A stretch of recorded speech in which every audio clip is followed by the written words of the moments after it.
Perkenalkan, nama saya Putri Nabila Sari dari Prodi PGSD. Di sini saya akan membacakan cerita tentang Ki Mandahong.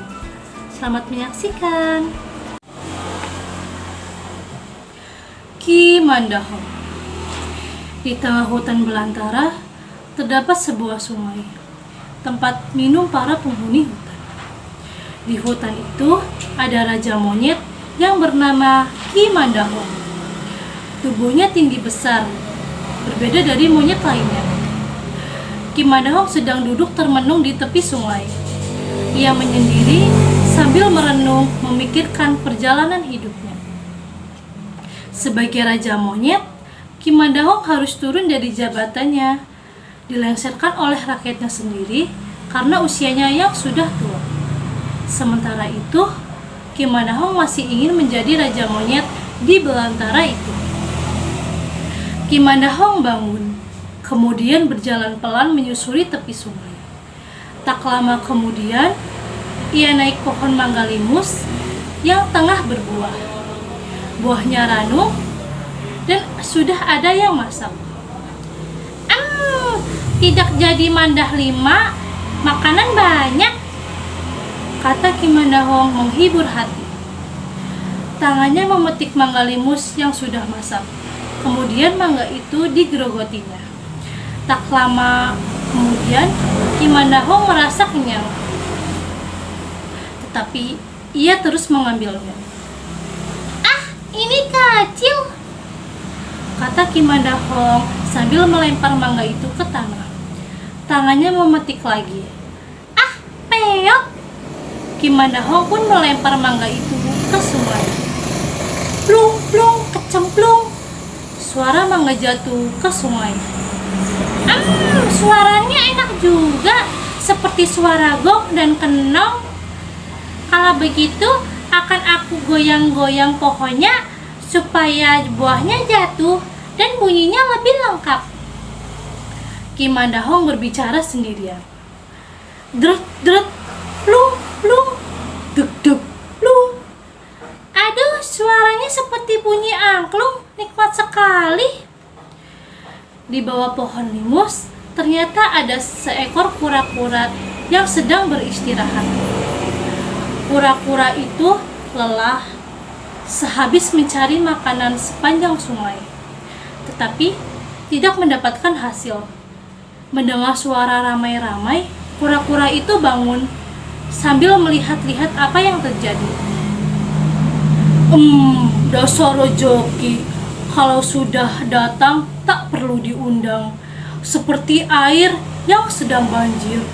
Namun, kalau sedang naas, seperti sungai yang kering, tak ada air sedikit pun, walau hanya untuk sekedar cuci muka. Terima kasih ya Allah, yang Maha Pengasih.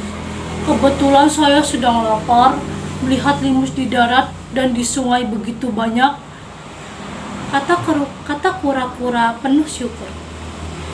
Sambil mengambil mangga, kura-kura pun melihat ke atas pohon limus.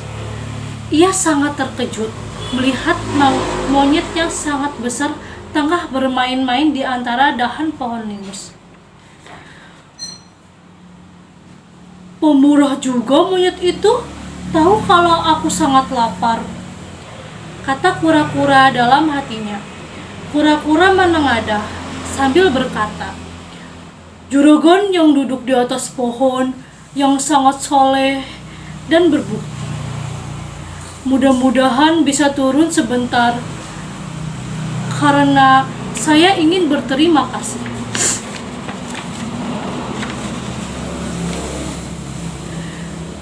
Ki Mandahong melihat ke sana kemari, takut ada makhluk lain yang dipanggil.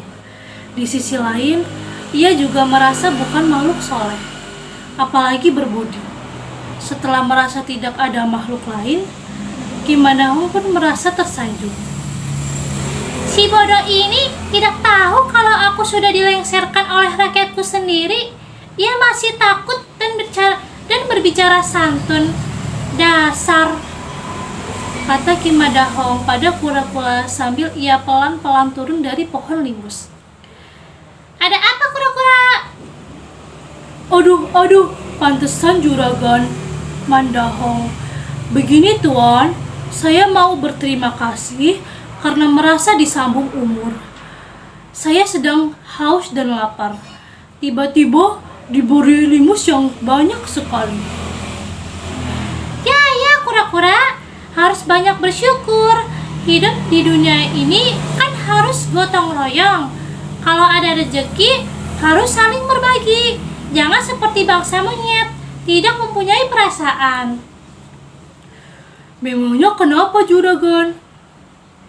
Mentang-mentang aku sudah tua, aku dilengsarkan dari Manda. Oh begitu, sabar juragan, gantian yang lebih muda. Yang muda banyak ide. Aku juga masih mampu kura-kura. Percaya juragan, tapi kalau umur sudah tua, lebih baik siap-siap cari bekal untuk ganti alam. Kura-kura, tingkahmu seperti manusia saja, berkata bijak, bersikap sebaliknya. Hehehe, kalau manusia yang baik, bolehlah kita tiru juragan. Ya, akan aku pikir-pikir, kata Ki Mandahong sambil cemberut. Sejak saat itu, mereka menjadi teman baik. Ki Mandahong senang karena ada kura-kura yang bisa disuruh-suruh. Begitu pula kura-kura merasa senang karena diaku oleh mantan seorang raja. Mereka saling berbicara di bawah pohon limus. Kadang membicarakan masalah pribadi, kadang membahas masalah kerajaan. Sekian pembacaan cerita dongeng dari saya. Bila ada kesalahan atau tutur kata yang kurang berkenan, mohon dimaafkan. Sekian, terima kasih. Wassalamualaikum warahmatullahi wabarakatuh. Dadah.